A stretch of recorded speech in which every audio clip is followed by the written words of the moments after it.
हर हर महादेव दोस्तों, आज मैं आपसे शेयर करने जा रहा हूँ मेरा एक बहुत ही खास और यादगार solo trip from Rishikesh to Kedarnath. This was not just a trip, ये एक आत्मिक यात्रा है जो शुरुआत हुई है ऋषिकेश से। A journey to connect with my self, to walk through the lap of the Himalayas and to seek the place at the feet of the lord Shiva.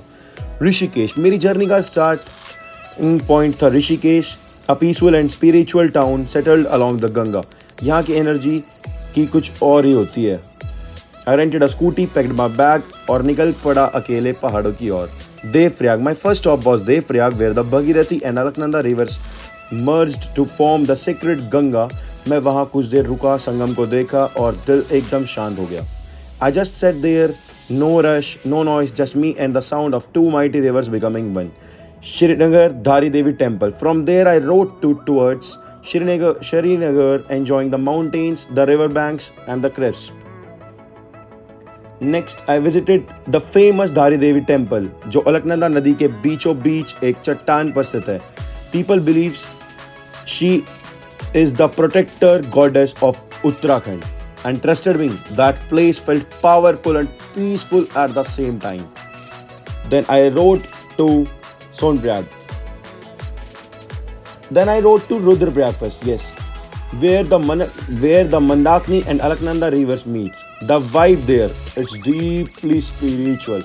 Finally, I reached to Sonprayag, जहाँ से केदारनाथ की असली यात्रा की शुरुआत होती है। Trek from Gaurikund. From Sonprayag, I moved to Gaurikund, the starting point of the trek. रात के 12 बजे, under the stars, I started my solo trek.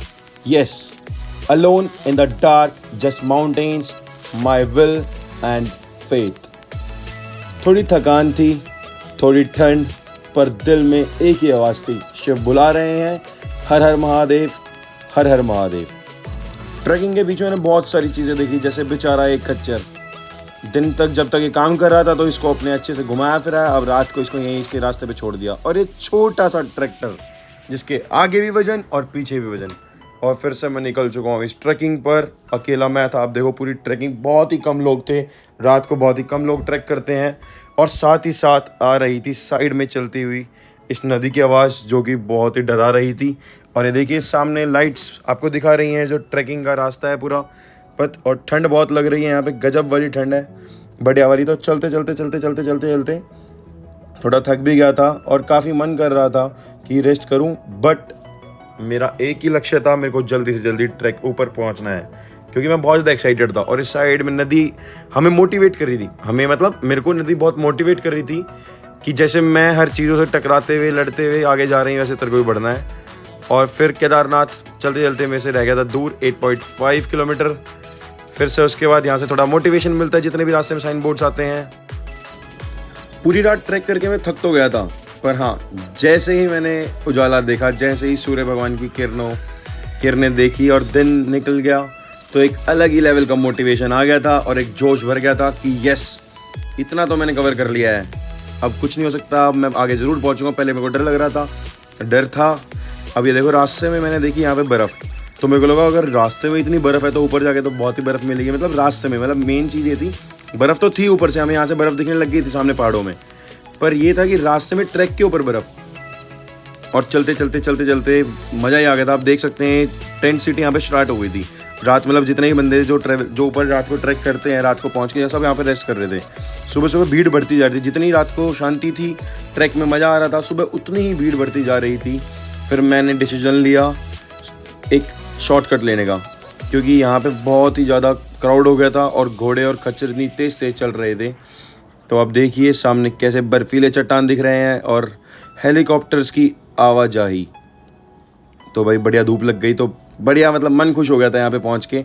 अच्छा लग रहा था, क्योंकि यहाँ से मेरे को केदारनाथ धाम, मतलब जो बिल्कुल मेन मंदिर है, वो तो नहीं दिख रहा था, पर ये है कि एक अलग ही जोश जाग गया था कि हाँ, मैं बहुत ही करीब पहुँच चुका हूँ। तो उसका फिर मैंने डिसाइड करा कि ज़्यादा देर यहाँ पे ना रुकते हुए, मैंने कुछ यहाँ पे रुका था, मैं कुछ टाइम 10 से 15 मिनट में रुका हुआ। देन उसके बाद मैंने फिर से अपनी ट्रैकिंग स्टार्ट कर दी। Almost after 9 hours trekking, I reached near to Kedarnath Dham. Then I refresh myself, took a bath in chilled water. और देखिए प्यारी सी टेंट सिटी। और फिर मैं लग गया मंदिर की लाइन में और मैंने फिर करे दर्शन। और ये दर्शन के बाद का देखिए आप, मन बिल्कुल शांत, मन पे एक प्रसन्नता का भाव, और मैंने आनंद लिया यहाँ पे चल रहे कीर्तन में।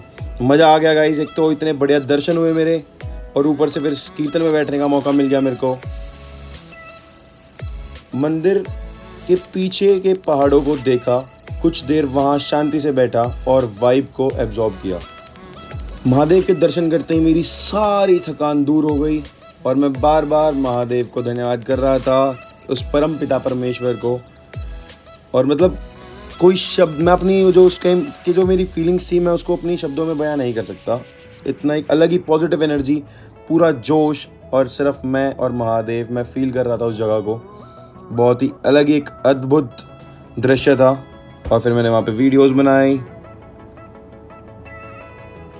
घर वालों को वीडियो कॉल करी, और 12:30 बजे मैंने वापस नीचे उतरने के लिए ट्रैक शुरू किया, but this time with heart full of gratitude. Thank you so much for listening my story. अगर आपको ये जर्नी इंस्पायरिंग लगी हो तो कमेंट करके ज़रूर बताना, and I will see you in the next one.